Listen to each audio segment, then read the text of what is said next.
Part of my process, part of my conversation, this is kind of how I do it. I get to know them. I'm very personal. I want to know how they live, how they entertain, how their family entertains. You know, do they watch TV together? Do they play games together? Do they study together? Have 20 people over for lunch on the weekend? Yeah, things like that. You know, and it isn't all about the things they want and the things they like. It's also the things they don't like and don't want, because it's almost like a process of elimination. You learn how they operate.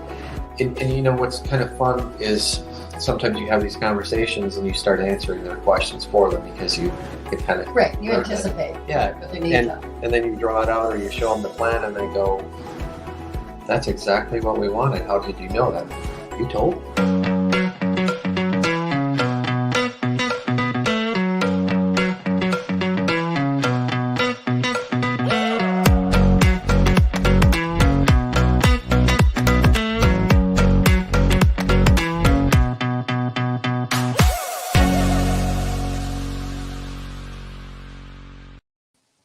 Hey, this is Mary Jo at eXp Realty, back again with MJTV. This is not HGTV, it's MJTV, because we tell it like it is. So you can't buy a house for $1 and built in a day. Thank you so much for coming. It's a dreary day, so let's have a little fun and let's liven it up. Before we get into it, well, today I'd like to do a couple of things. I'd like to show you a tour of a home that I just visited, single level living. And then after that, we're going to talk about HGTV. We're going to talk about Zillow, and then we'll finish up with a market update. Thanks so much for coming. Before we get right into it, I'd love for you to, if you want to sign up below so that I can keep you in touch about what's coming up and programs that might interest you. And I'd always love feedback. What do you want to hear about? What's exciting to you? And if you have questions, we're here. We're absolutely here. So let's get into it. This week I toured a home with MI Builders, and they are a national builder. And this house is in Blaine, and this is actually one level living. Doesn't look like it, but it is. And what's so unusual about this house, it is part of a development, which is not unusual. This is called Alexander Woods in Blaine. This is a Cedar Wood 2 model. They have several models, and they do have homes developments around the Twin Cities. But this house has 2 bedrooms, 2 bathrooms. It has a den or an office and a sunroom. So usually they'll come with one or the other, but not all of them. And what is so much fun about this house is, first of all, when you come in the foyer, they have this black swirly paper with a curved mirror there. And it just gives you drama the minute you walk into the home. There's a black and white theme throughout, so it's pretty modern looking. Most builders tend to be really, really traditional, but MI is seeing trends, and they are going with the trends around the country. Obviously, it's an open floor plan. The kitchen cabinets are white, but they have a black backsplash with white grout and dark floors, so that keeps up in the theme. The bathroom, of course, has very graphic paper. It looks big swatches or big hashtags all over the bathroom. So it's very modern looking, and it's a little unusual. See, it's just, it wakes you up. That would wake me up in the morning. Love the black surrounds, love the black frames on the windows. It gives it a little drama. Model homes are to give buyers ideas of what a home could be like. So this is one designer's interpretation of what it could be like. Your basic home won't come with all of that pre-done, but you can build it out to make that way. You might not know it, but most builders have 1 or 2 homes on the MLS, and they have several under development somewhere in the process of construction, so that they have other homes to offer that may or may not show up in MLS. So, and I call around, and if you want to know more, give me a call. I call the builders, ask if you have what you're looking for. And actually, I had a client who was looking for a townhouse, single level living townhouse in the southern tier, under $400,000, and several of them were sold out to the end of the year. This is a little higher price. They are not sold out. They do have properties available, and they sent out a list of what they have coming up and what dates. So if you want that information, always give me a call. Love to share it with you. Okay, so let's get into HGTV. Are they really your friend? So every buyer in America is hooked on reality TV. They look at that for inspiration, hoping that they can make it happen to them. We all do. So 20-minute makeovers are totally seductive, but it kind of leads you to believe that is really what happens. Homeowners walk into their new home blindfolded and then are thrilled with big tears rolling down their cheeks for joy. They're so excited about their new home. Well, who doesn't love a good makeover? Americans expect magic. We love Walt Disney, we love Harry Potter, and we adore HGTV. We don't know how it works. We just want to push an easy button and make the house gorgeous. Well, before the big reveal, can we just do a little reality check? Let's start with the realtors in the show. We know that they don't always live in the house where they're showing. They show up anywhere and show people houses and sell them. And then they find 3 homes. They put labels on them like Goat House or Piety Hill or something so people will remember something funny about the house. And then the buyer always accepts one of them. And then after 40 lengthy seconds of negotiation, they have won their dream home. I really wish it were that easy. First, agents are licensed by state. I can't go to Montana and start showing ranches. Secondly, the buyer always chooses one of 3. No. Here's what the buyer really happens. They have purchased one of the 3 houses long before the show was even scripted. Then the other 2 are put in there to make a good show. They're basically like staging and to give you something to talk about. The show sometimes will have an entitled wife who goes, "Oh my God, I hate wood floors. I want marble." I don't know. That's an odd choice, but okay. And they never show the indecisive buyer who needs to see 30 homes to make up their mind.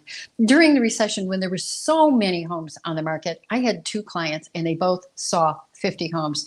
They kept thinking that the Taj Mahal for $80,000 was hidden somewhere behind a rock, or if they waited long enough or saw enough homes that it would show up for them. And it never did. There were real prices and it's a real market.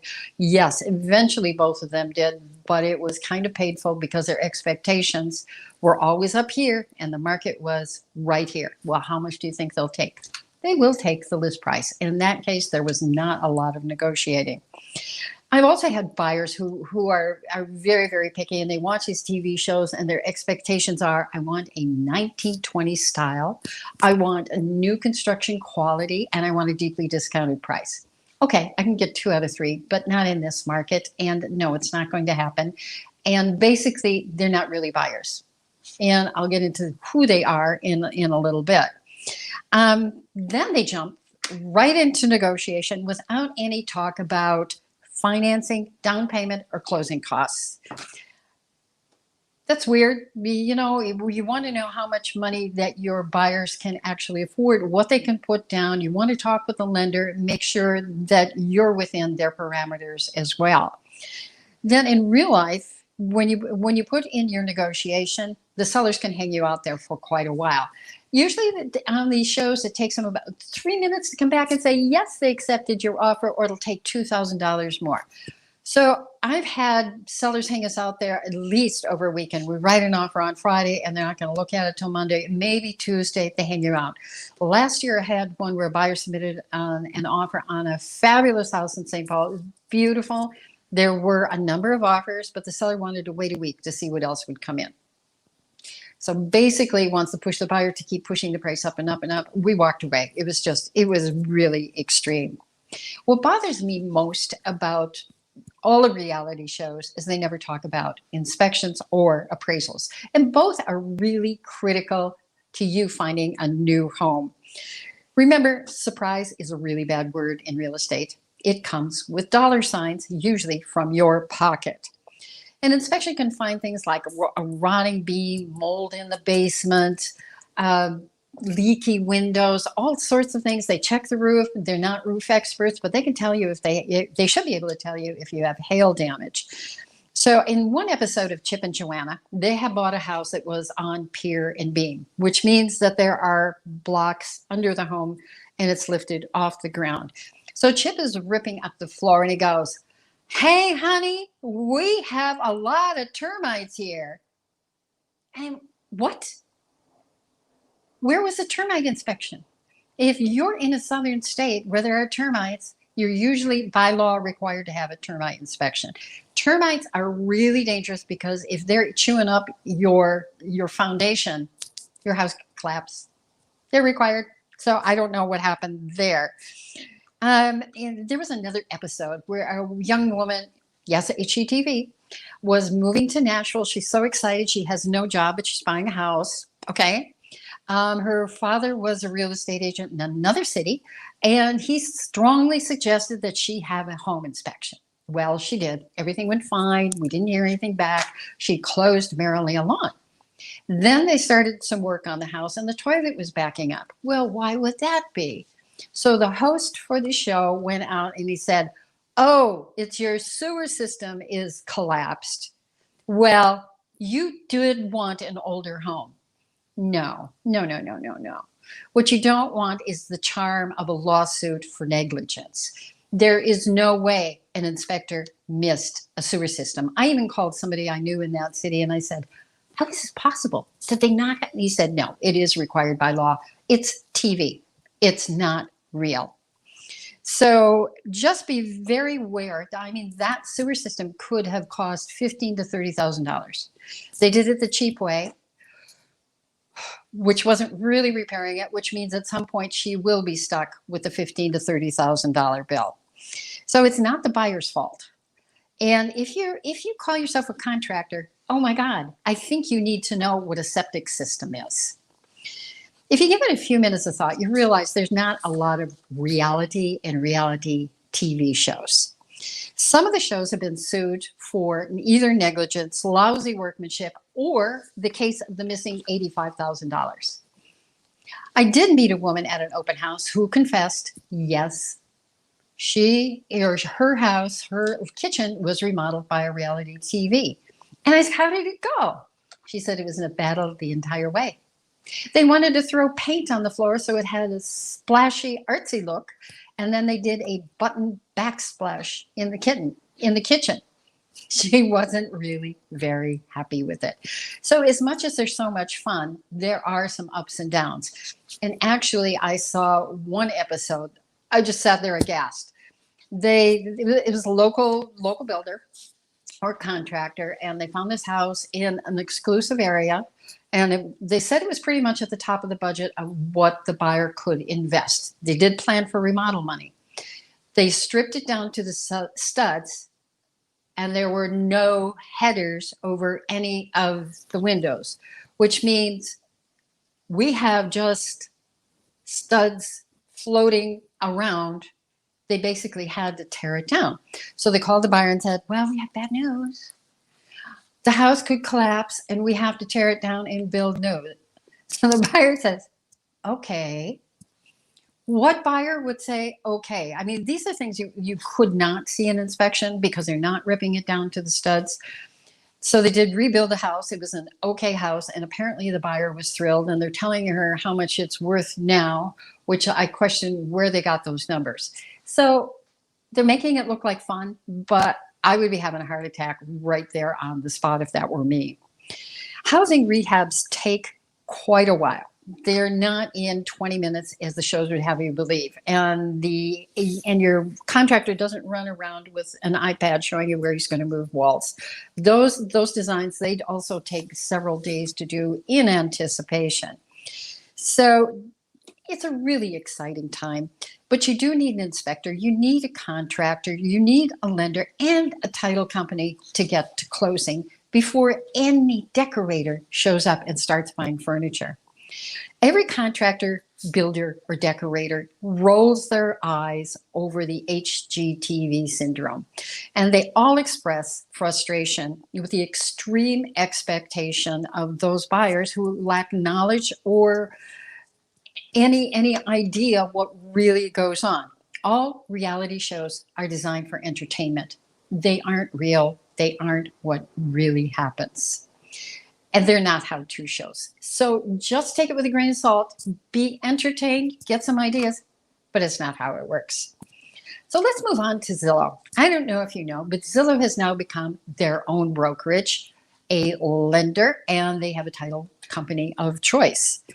Zillow surfing has become an Olympic sport. People are searching day and night. They get up in the morning, they'll search late at night. While they work, their boss will catch them.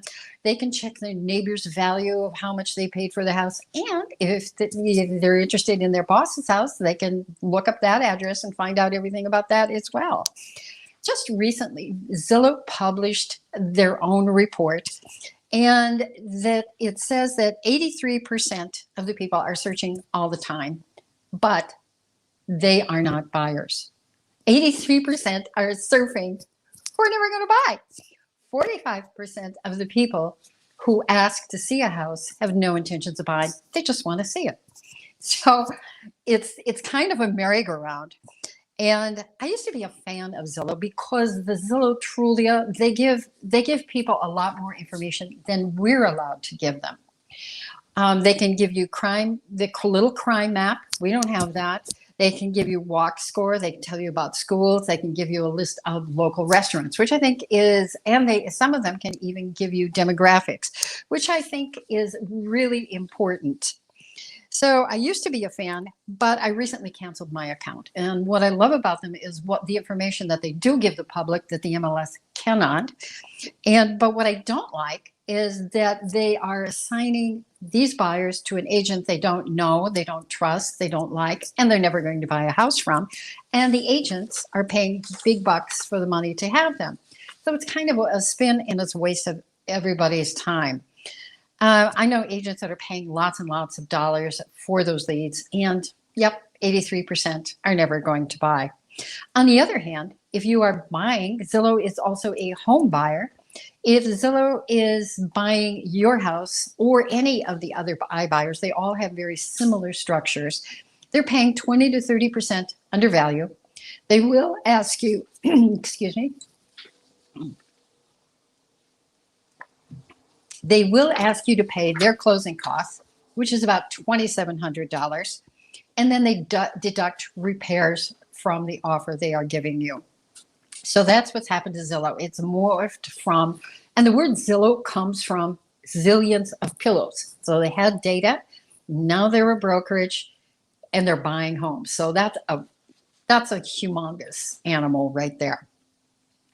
So let's go to what's happening in the market right this minute. And I know we're all hearing that it's a seller's market, it's a seller's market, it's a seller's market. And it absolutely is. What does a seller's market mean? What does that term really mean? Yes, conditions favorable to seller. What are those? That means a low inventory and a high demand. So what is happening in that? A few months ago, we were given the stats that we're probably about 42% lower in the number of listings available to buyers than we were last year. And that was a low number. So what does that create? It creates a stampede to every new house on the market. I made an offer last week with a client, and we offered $420,000. It was listed at $400,000. We said we can close whenever the seller wants, and we could do a very quick inspection. One of the competing offers waived at the appraisal. They offered a little more, and they said they could do a very quick close. Well, the seller liked that. Waiving the appraisal, number one, you can't do it unless you're putting 20% down. The bank won't allow it. I have had some banks voluntarily waive the appraisal and do a drive-by, but those are at a lower price point where there's not much risk of them not making market value.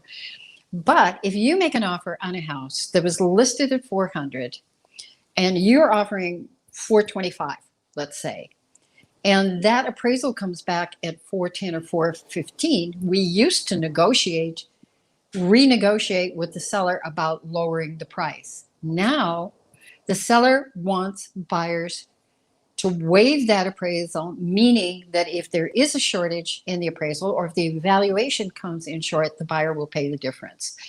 That's super risky. A while back, I was representing a couple of attorneys, young attorneys, and they came to me around November. So they said, yes, our lease is going to be up in June, but we want to start looking early. We want to secure a property. And I said, did you read the lease? Do you know if you have an out? And they go, no, we didn't read the lease. They're both attorneys. They didn't read the lease. And they had no out. So if we found a house when they were looking for it, they would wind up paying rent until it expired sometime in June.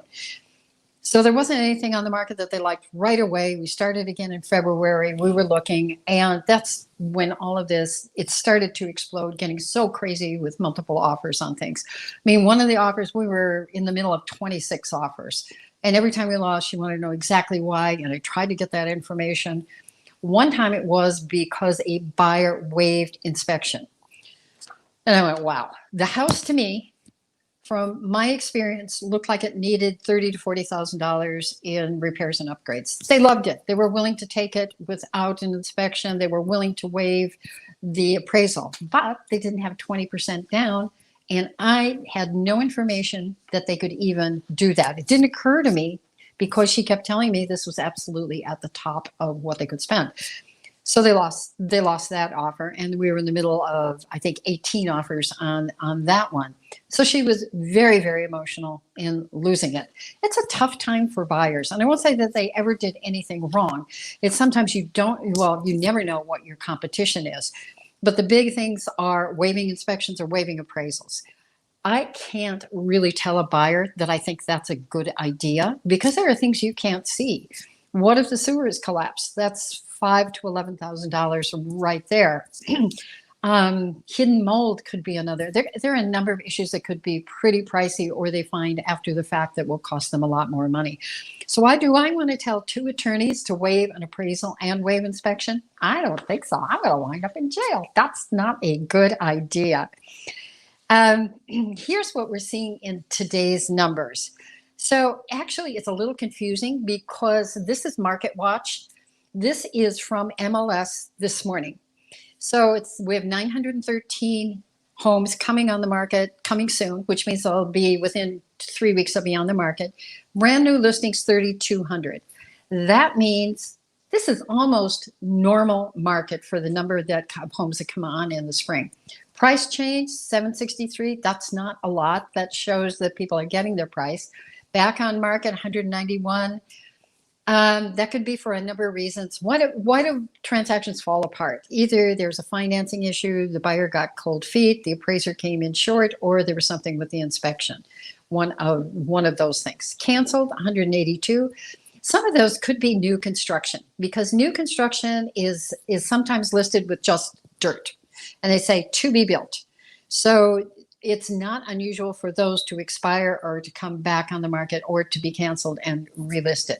So there were 3,200 new that came on, closed 2,063, 66 expired, which some do, and 2,500 pending. So if you put those numbers together, there are more closed and pending than there are new coming on. That's what makes a seller's market. If you have that high demand where people are buying faster and MLS basically says there's about 1 month of inventory. But what they're saying that's really confusing is that there are more sales going on this year than last year. The prices have gone up about 10% since the beginning of the year, which we're expecting. Sellers can expect 100 to 100.3% plus in sales price. Nobody's discounting in this market. But I think there's a little more noise around how much we're lacking rather than what's really on the market. I think there are more houses coming on the market very quickly, which they do at this time of the year. We're still low, but we're closer to normal than we were. The thing is we have such enormous demand and we have low interest rates. So that is a spur to people to come on. So the other thing is the new construction is seeing a massive boom year. Sales are up 50% of what they were year over year. So you can see this timeline of what they've been for the past few years, and you can see the massive jump that has happened in the past 2 years. However, here's the problem. Builders are facing a wood shortage. Wood prices have gone up 300%. They're facing some appliance shortages. I know refrigerators are in high demand. You have to wait months for a refrigerator. Parts come from China. A lot of the factories were shut down. They're facing a huge demand, and a shortage of land. So I talked to several builders and they're sold out to the end of the year and they can't move ahead. So sometimes there's a little development, and if it's affordable, it'll sell boom, boom, boom, boom, and they spend the rest of the year building. They can't even look. We don't know. The government in the past few days proposed a tax on wood, and the National Builders Association went nuts. They said it's already 300% year over year, and you just can't tax it. It does impact the building industry. The other thing is that the building industry is about to be disrupted because of all of these challenges. They will start going to either a modular system where you have pieces delivered, or it's called SIPs, which is a strategic insulated panel. So the panels come in and you place them in, and then they put the electric wiring and the sheetrock and all of that over them. The other thing is insulated concrete forms are becoming more popular. And because the price of wood is so high, those extra, and all of those are high performance, which means they are tightly sealed. And they have a much lower HERS score, which means they're far more energy efficient. And the builders are slow to transform their business because whatever worked. And if they don't want to change, and they have a lot of investment in not making major changes. Changing the whole system is a major change, but it will happen. We've seen it already happen in the auto industry. Ford was on with Google this morning saying they're in a partnership. They plan that all of their cars will be electric by 2025. There's already a Mustang and a Bronco on the road, and the others will follow suit. Building industry will be forced to make some changes to be far more efficient, less wasteful, and higher performance. So they have their challenges. So we're watching to see what's going on. But now is a really great time to look for new construction, because I know that builders are sending out flyers. I get it from 3 or 4 builders. They say, these are move-in ready homes. These are the ones that are coming up that will be finished by X and X date. So my advice to you is turn off the TV, give me a call, and let's go look at some real homes. So thanks so much for coming. I appreciate having you here. Please leave me questions or feedback. Love to hear you, and I'll see you next week. Bye.